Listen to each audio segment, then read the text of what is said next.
Hello everyone, আসসালামু আলাইকুম। আজকের এই ভিডিওতে আমি যে জিনিসটি বানিয়ে দেখাবো সেটাকে আপনারা পেন হোল্ডার, ব্রাশ হোল্ডার অথবা ফ্লাওয়ার ভাস যে কোনোভাবে ব্যবহার করতে পারবেন।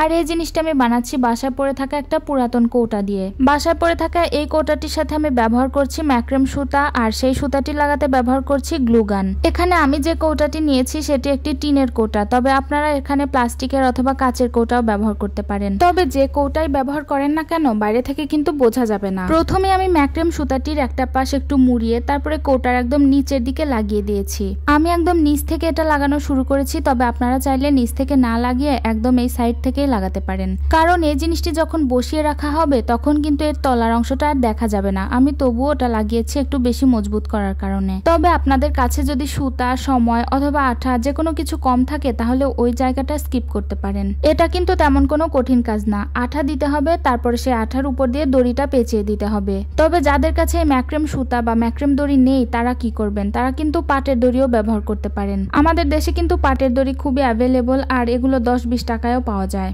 অন্যদিকে ম্যাক্রেম সুতাগুলো খুব একটা অ্যাভেলেবল না, এগুলো সুতার দোকানেও পাওয়া যায়, আবার হার্ডওয়্যারের দোকানেও পেতে পারেন।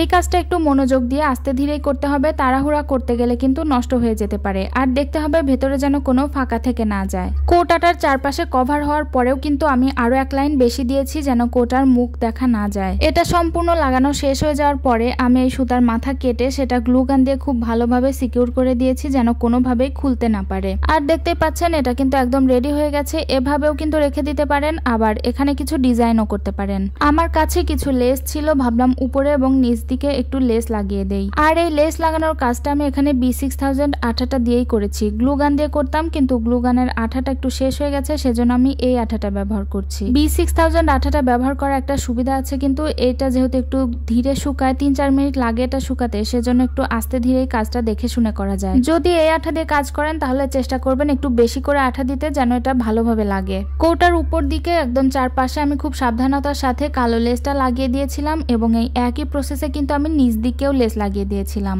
লেস কাটার পরে খুব ভালোভাবে এর মাথাটা আঠা দিয়ে লাগিয়ে দিতে হবে যেন কোনোভাবে সুতা বের হয়ে না আসে। আর এই সামান্য একটু পরিশ্রমের ফলে কিন্তু আমরা ঘরে থাকা একটা কৌটাকে এত সুন্দর একটা লুক দিতে পারলাম, আর এটা খুব ভালোভাবে ব্যবহারও করা যাবে। তো আজকের এই আইডিয়াটা আপনাদের কাছে কেমন লাগলো কমেন্টে অবশ্যই জানাবেন। আল্লাহ হাফেজ।